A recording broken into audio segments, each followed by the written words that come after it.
اللہ کے محبوب علیہ الصلوۃ والسلام نے ایک بڑی خوبصورت بات ارشاد فرمائی، ذرا سنیے اور اس کا لطف لیجئے، اور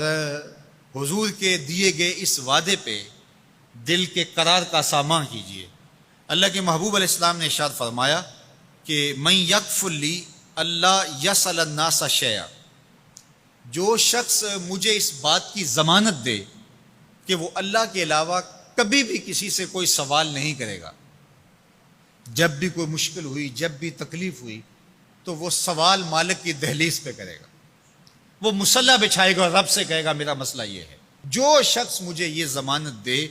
کہ وہ اللہ کی دہلیز پہ اپنے سوال رکھے گا، اللہ کے علاوہ کسی سے نہیں کہے گا،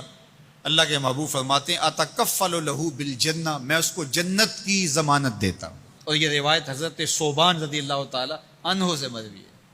حضرت ثوبان نے جب حضور سے یہ فرمان سنا تو انہوں نے کہا حضور میں ضمانت دیتا ہوں، میں زندگی بھر اللہ کے علاوہ کسی سے سوال نہیں کروں گا۔ اور صحابہ نے پھر اس پہ عمل کر کے دکھایا۔ صحابی کا کوڑا گرتا ہے اور وہ بھی گھوڑے سے نیچے اتر کے خود اٹھاتا ہے، کہا جاتا ہے جناب آپ نے کہہ دیا ہوتا ہم اٹھا کے دے دیتے، کہا ہاں نہیں، ہم نے حضور سے عہد کیا تھا کہ اللہ کے علاوہ کسی سے سوال نہیں کریں گے۔ تو انہوں نے اتنا لحاظ رکھا اور اپنے وعدے کی پاسداری اس انداز سے بھی کی۔ تو یہ ہے وہ دولت جو کسی بندے کو اللہ صالح اعمال کے نتیجے میں عطا کرتا ہے۔ حضرت حسن بصری رضی اللہ تعالیٰ عنہ فرماتے ہیں کہ یہ کسی شخص کا ضعیف یقین ہے کہ جو اس کے پاس موجود ہے اس پر اس کو اعتماد ہے، اور اس کا جو حصہ اللہ کے پاس موجود ہے اس پر اس کو اعتماد نہیں ہے۔ دیکھیے ایک شخص کے پاس کچھ پیسے موجود ہوں، اس کی جیب میں ہے، اس کے لاکر میں ہے، گھر میں ہے،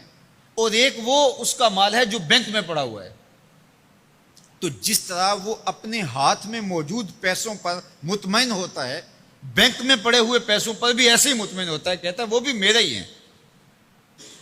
تو جو شخص بینک میں پڑے ہوئے پیسوں پر تو مطمئن ہے، گھر میں موجود رقم پر تو مطمئن ہے، اس کے ہاتھ میں، اس کی جیب میں جو ہے اس پر تو مطمئن ہے،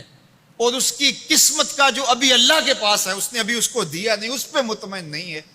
تو حضرت حسن بصری فرماتے ہیں اس سے بڑھ کر ذوف یقین اور کیا ہوگا کہ جو اس کے پاس ہے، جس کو چرایا جا سکتا ہے، جس کو چور کھینچ سکتا ہے، جو گر سکتا ہے، جو چھینا جا سکتا ہے، اس پہ تو یقین کر رہا ہے کہ یہ میرا ہے، اور جو اس کا حصہ اللہ کے ہاں ہے اس پہ یقین نہیں کر رہا، تو کہا کہ اس سے بڑھ کر پھر اور ذوف کیا ہو سکتا ہے۔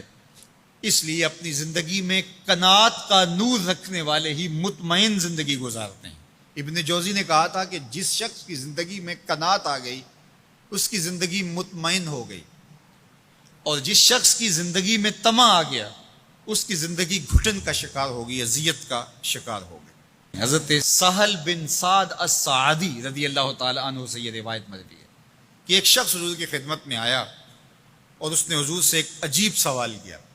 اس نے کہا حضور مجھے کوئی ایسا عمل ارشاد فرما دیجئے کہ اگر میں وہ کروں تو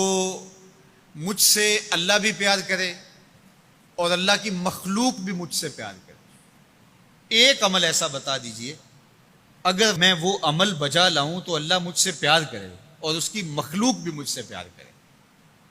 اللہ کے محبوب نے اس کو جو جواب دیا اس کا مفہوم سن لیجئے۔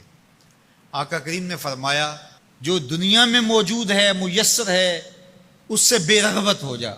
تیری ضرورتیں تو پوری ہوں گی، اس میں تو کوئی شک نہیں، لیکن تیری رغبت ادھر نہ رہے، زہد فی الدنیا اختیار کر لے،